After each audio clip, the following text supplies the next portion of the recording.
Mrise? Apo zvise? Hapo. Nitwa nani kwa my elders? No Dr. Rauf. Kwa mwacho? Gogo fire. All right. Mneta nezve kwa my elders. Ndoita zvemusic. Kabotanga tichiita zvemafunctions zvekupromota ma-DJs but long back. All right. Yes. Long back zvarini? Kubva 2002 takashanda neRough Mix nana Tenement nana Wingi nana Labashi nana Daddy Distress nana Batman nana Culture Kit kusvika 2006 panambomira saka bva 2010 tikatanga kupusha maghetto youths saka munhu takatanga kunyatso ndi Wind President ove Zimdancehall maghetto youths eZimdancehall maghetto youths maartist eZimdancehall takatanga na Wind President 2013 tinaye 2014 ndinaye kuzosvikira azosvikupa kuti akazozivikanwa 2016 kandingori naye ndimamubatsira kupusha maworks kuti aende kumberi. Ndine mupushira maworks pampacho ndaitomurekodha akatomurekodha pamatracks. Okay. Pandiri munhu aingofarira music saka vanhu vakawanda vanaingopusha nawo okugeto ikoko geto mafunctions mapasapasa ndaingoita futi nanaswanda infact mageto eti mazhinji ekuchitungwiza. Munobva kuchitungwiza? Ndobva kuchitungwiza. Alright. Ndaingoita navo ndobva ndazoita naMad Viper ya 2018 kazenge ndina Mad Viper bandasenza nayo so that time Wind President makusasenza naye nazosenza naye akazenga wano kumwewo saka ndakazongono kuti hapana vanozongosiya musiwo ari paari ipapo achisumuka achienda saka semunhu anga anengoneshungu nemaghetto youths futi ndakazotanga kusenza naMad Viper 2018 saka kuzongobvawo pandakabva naye chienda naye kuchisport ndichimusumudzawo handizozivawo kuti akazofunga sei vaazongopesera ngota ngatorwa futi nechisport yaya saka ndibva semunhu wane chido futi nemangoma ndangoramba ndichingoscouta talent remaghetto youths ndazotanga kuita naMad Viper ndopandakaita naMad Viper saka pandakaenda naye kuchisport ndimakatomuendesa kuchisport ndakaenda naye kuchisport ndemamatracks andakamurekodha pane kuchisport kubvira ari asati akutomboimba kubvira ari pasi zvikasumuka saka ndikumbira kubvunza paMad Viper. Mad Viper pakaenda kuchisport aingoda zvekudhisa vanhu saka ndozvamaimukurudzira here kuti ainge achiimba mukeri yake.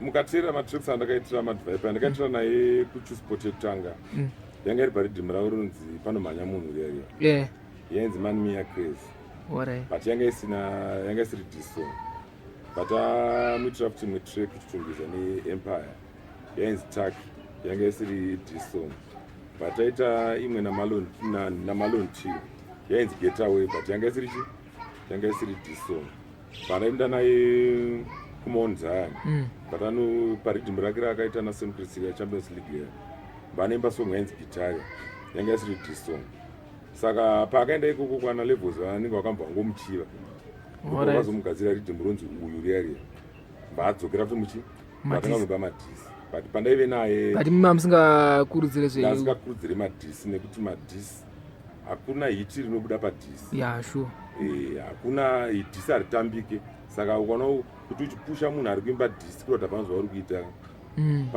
pamashows mahomba anodiwa munhu hapaimbike dhisi saka maimboitawo muchimutaurira izvozvo here? Mutaurira izvozvo ende ndozvinhu zvandakaona kunge ndozvaakazesa ndobva aenda nekuti pamwe anenge achingoudza nomughetto kuti wakapenga vachipanana sando saka ndakanangosiwo zvakadaro saka ndobva ndazongomirawo semunhu anenge achingodo futika maghetto youths pandazosangana naWedza last year lockdown akaita zvive zvekutonditsvagawo ndakasvikopa ndikastudio kandikasvika ndanzwa achirira ndobva komufana uyo ari kupi zvikanzaiva anozouya panapa kana muchimuda munhu aroita se toita kuti auye iye nobva azoya achinditsvaga ndobva ndati ndata kupushirwa zvinhu zvangu ndishande nemi ngati aiwa no haisi problem but tanga kusenzana naye mulockdown ndakatanga kumisa track na same Chris very conscious so rains coming pandazomwisa second track ndakazomwisa track roko aine collab na Windi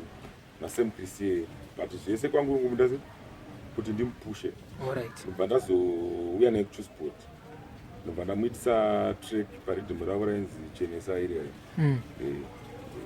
ndobva aimba imwe songo yainzi pane nyaya vakatomuitira vhidhiyo yepane nyaya ndobva paridhimu renashnation rere ndobva apinda paimba imwe songo yakainzi chokwadi sikazongobva paidopakatotanga togebha ndobva ndazoya naye kuno kuremusi ndobva aimba imwe songo yainzi Zimbabwe